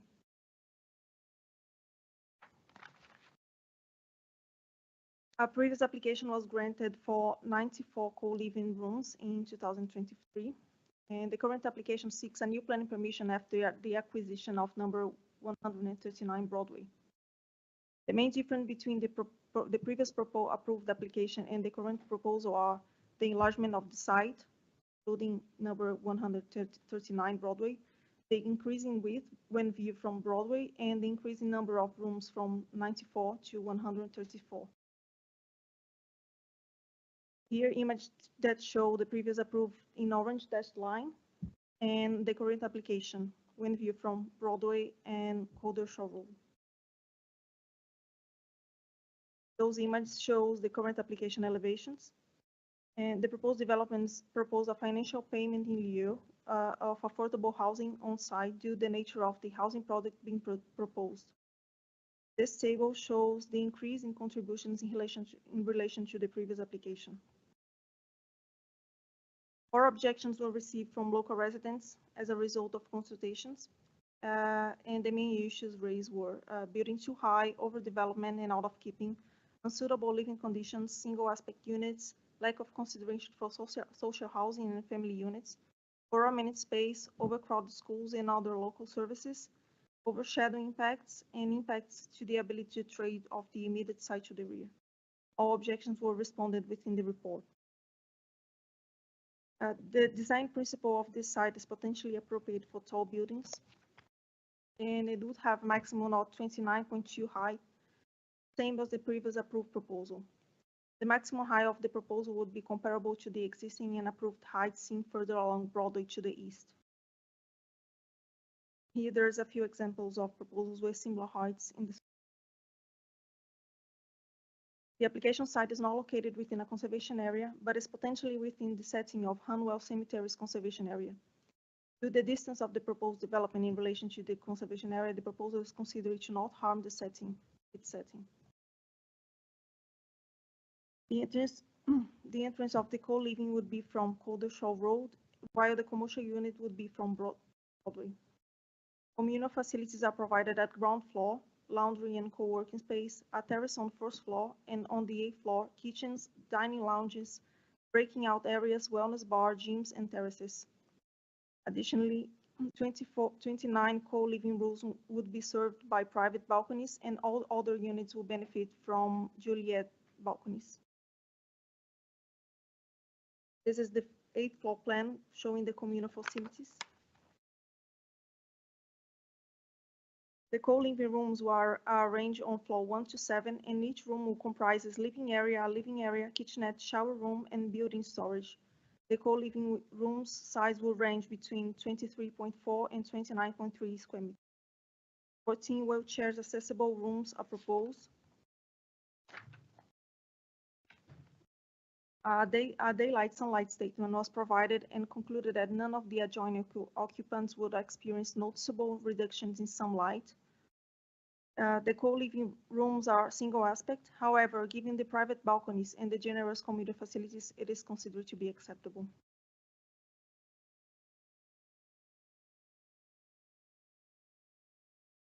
The proposed building will include a green roof with solar panels, and the proposed development is all electric with no gas infrastructure on site. The proposal includes air source heat pump systems to deliver space heating and also cooling. This scheme will deliver 134 co-living rooms, will propose good quality residential accommodation and good quality design, would improve public realm as well as new commercial communal floor space. Social economic benefits will be on-site jobs and flexible commercial space. The scheme will be car-free and it will have good access to public transport and over 1 million in Section 106 payments that can be reinvested into the local area and community. Our recommendation for this application is to be granted subject to legal agreement in Section 106.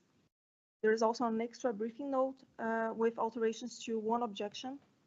And thank you all for the attention. Thank you. We now have speakers on this item as well, and I believe it's Eric Leach that's coming to speak against development.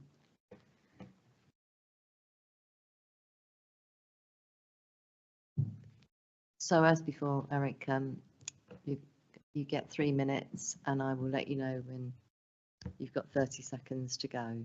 And do you know how to use the microphone? Yep, that's on. My name's Eric Leach. I'm Vice Chair of West Ealing Neighbours, which have been working for residents for 20 years. We think the government London plan co-living policy is unsustainable. Already banned in Ireland, and in January 2024, Brent Council decided co-living to, quote, did not meet a Brent housing need. The co-living concept, largely being pioneered in New York and London, is loosely based on the workings of student halls of residence and homes in multiple occupation. This application increases the number of co-living units, i.e. homes, from an approved 94 to a proposed 134. In the application, the smaller living one-room boxes are effectively 12 feet by 12 feet. This space is far too small for a single man or woman to have a meaningful life. Adult strangers are expected to live in harmony in very close proximity with each other. Different people have different attitudes to keeping shared areas tidy, to personal hygiene, noise levels, and competing for use of shared facilities. Some people's mental health can deteriorate in such tiny living space and in small shared space. The application specifies an age range for residents of 18 to 25 years. Of course, such age discrimination is illegal. Clearly, co-living is unsuitable for families and small children. A written management scheme is required in the planning guidance, but none has been submitted in this application. In terms of statutory planning guidance, in the current 2010 Ealing Local Plan, the site is part of EAL 11. However, the potential net residential units of the whole site is 120, not 134, as in the current planning application. However, the most up-to-date statutory planning guidance is the 2018 West Ealing Centre Neighbourhood Plan. The Quickfit site is not a designated development site in this plan. A final caution is that co-living already exists in Ealing in the form of HMOs. Some of these HMOs in Perivale are in real crisis, with residents and press reports of crime, drugs and violence. There's a real risk that the co-living experiment at the Quickfit site could mushroom into a Perivale HMO's calamity times 10. I strongly urge the committee to reject this application. Thank you. So we will now be hearing, I believe, from Mark Thompson, speaking on behalf of the development.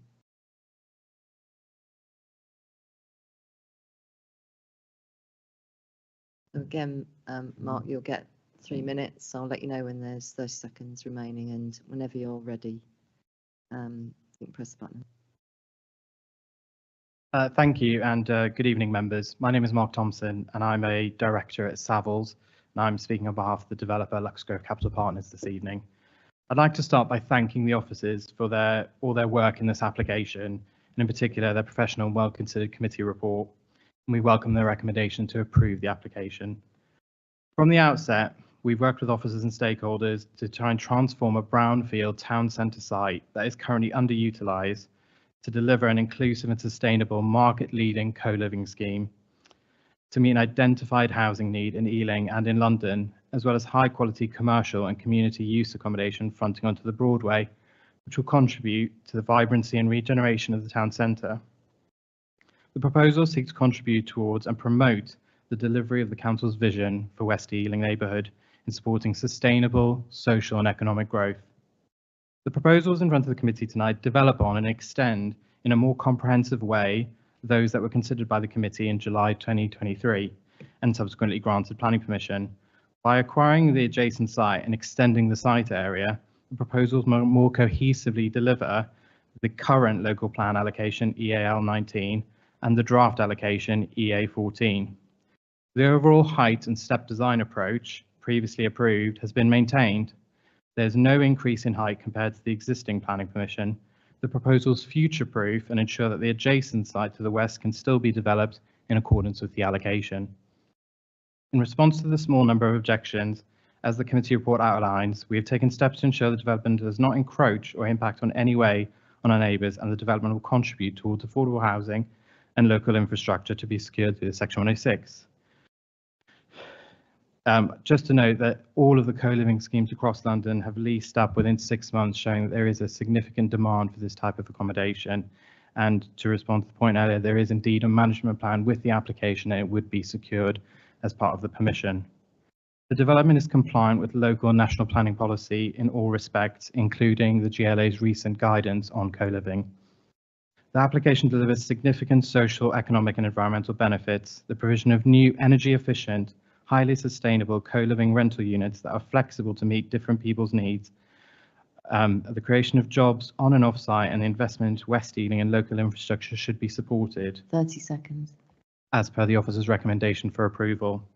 Thank you again for your time this evening, and we hope that members will support the proposal so that we can realise the benefits as quickly as possible. Thank you. Thank you. Just firstly, I'll go back to Fernanda if you want to say anything about some of the issues raised. So I have nothing to. So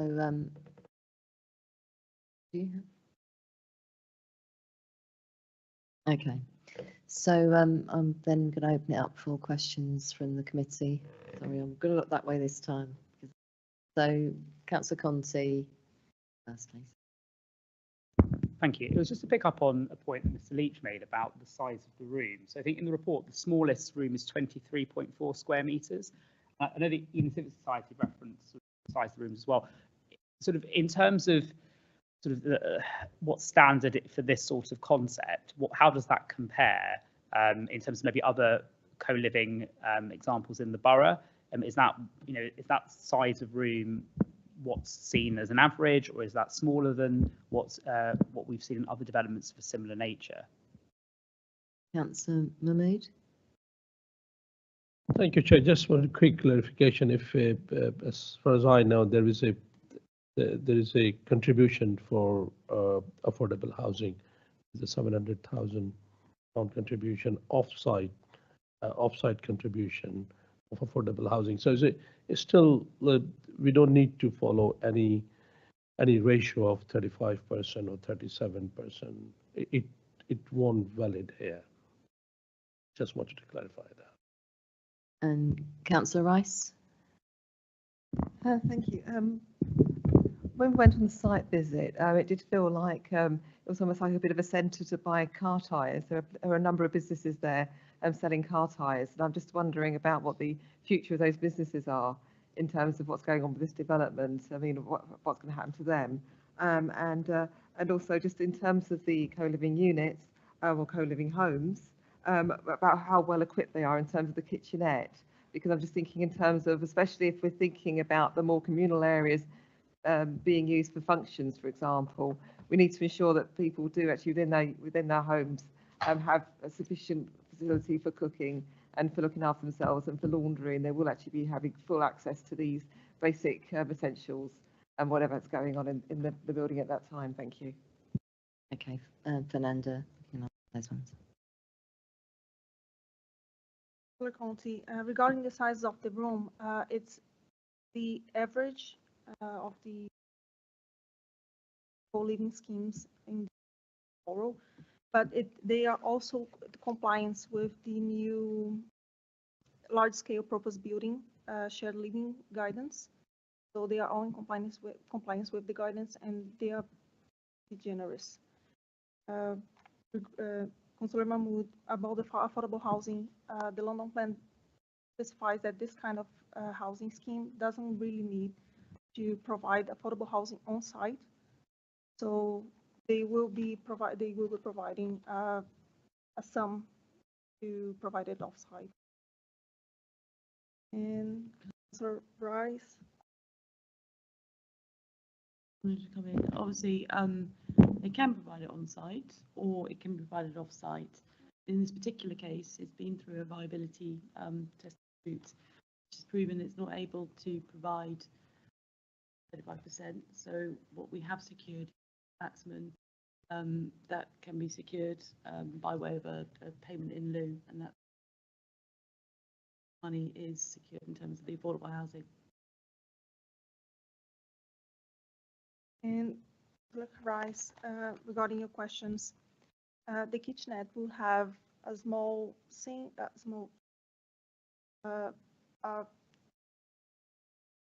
yeah, so it's got a small sink and hob features, so people will be able to cook within their rooms. And then obviously it's noted that people cook different types of food, so they may be more willing to cook in their rooms rather than in a communal kitchen. And then, is it okay just to go back to Councillor Conti's query? So just with regard to co-living developments within the borough, we've seen over time that the size of the rooms has increased. So the first one probably at Nash House, the rooms were a lot smaller. And then also at 1A, the Mall, and then also on Varden Close. So the size of the rooms which are being proposed here have substantially increased from when we first started looking at co-living rooms. As well as that, the guidance does detail that the non-accessible rooms would be between 18 to 27 square meters. So having the proposed average of 23 square meters is considered to be standard of accommodation.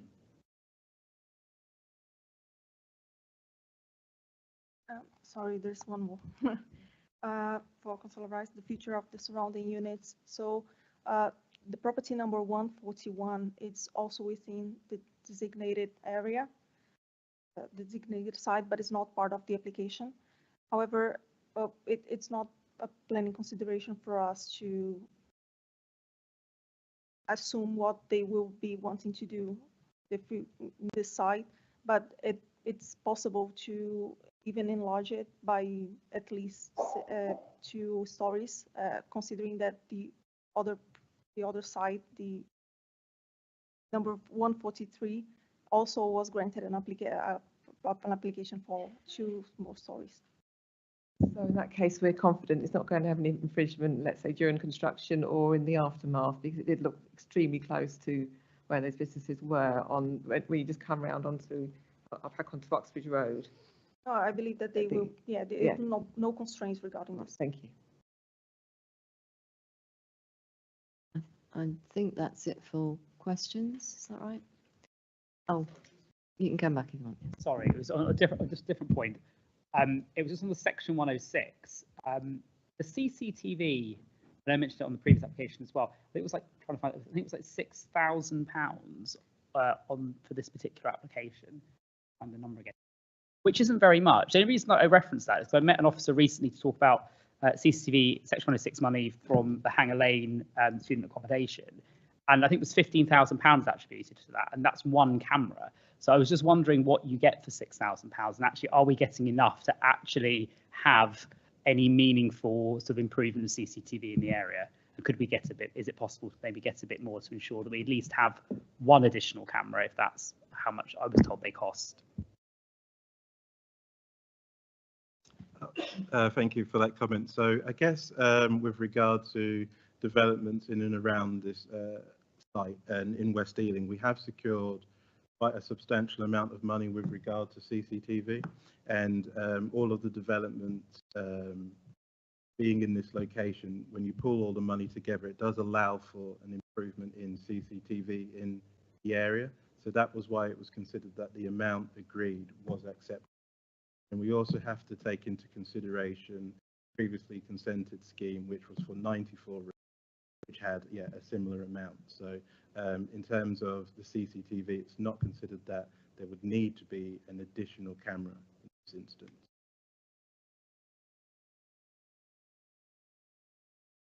Just on that, I think it's just worth clarifying. What it says in the report is about the request was made for an upgrade and an additional public safety camera, and the amount that we and they provide us with a request in terms of an amount, and that's what's been secured. So I think we've done what we've been asked to do, and it is something that when we receive the comments, we obviously have to present that back to the applicants, and they will look at what the items are actually requesting. So this is perfectly reasonable. This is what it will cost, and this is what's been secured.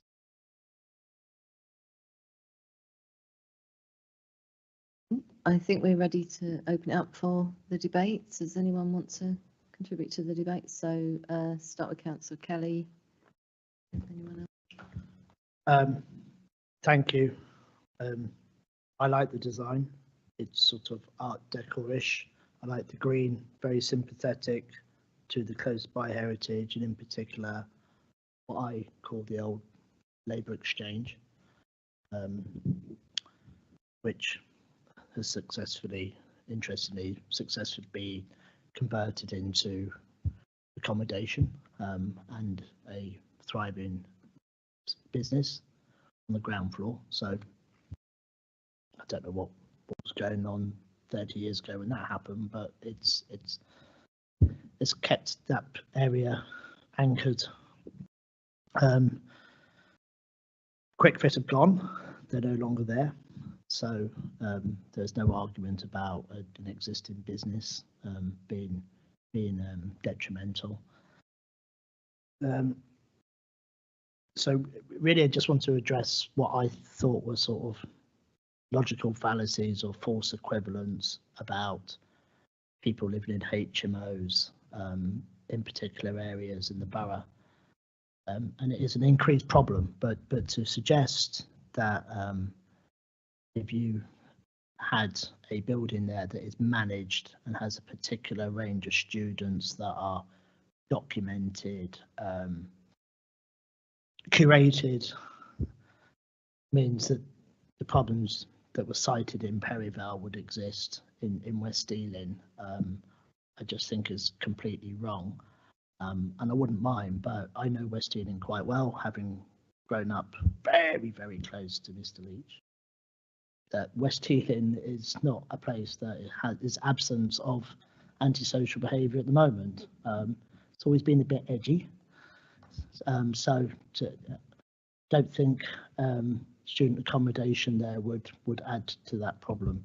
People are living in hovels in this borough, absolute hovels. Students in particular, they're living in places with damp, you know, they're living in front bedrooms, often 2 people. This offer is a vast improvement to the student offer in the borough, and I'm all for it. So before I say I'm minded to grant, I'm just going to caveat there that I'm not naive and I'm not convinced that this is going to be the last iteration, because that tyre shop really is the last piece in the puzzle to a proper development here. But as the application stands, I'm minded to grant.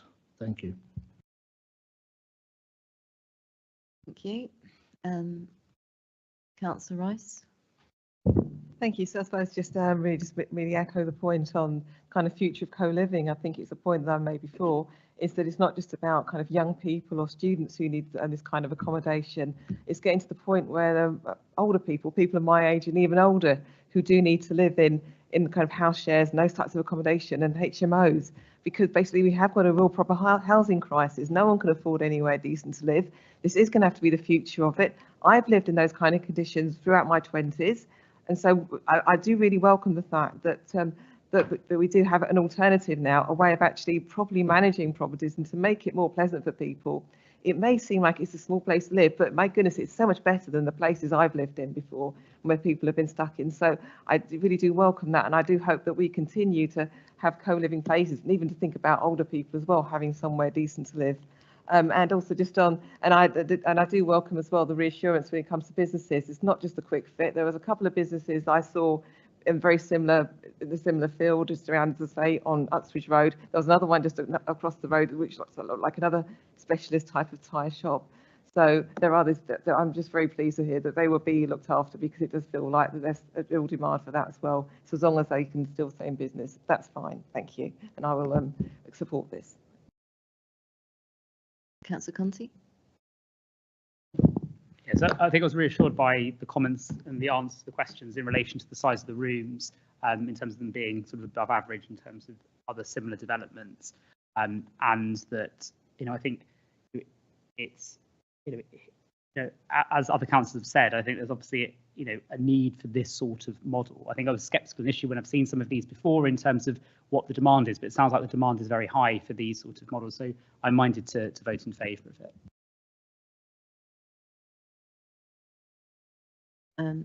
Is anyone else wanting to speak on this issue? No, I think we can go to the vote. So all those in favour?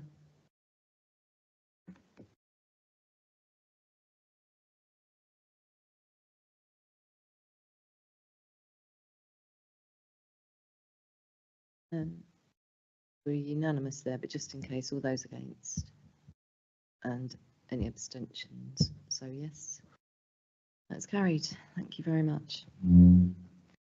And so that brings us to the end of our proceedings for this evening. Just to remind everybody that the date of the next meeting is 4th of September, and hopefully see some of you. Thank you.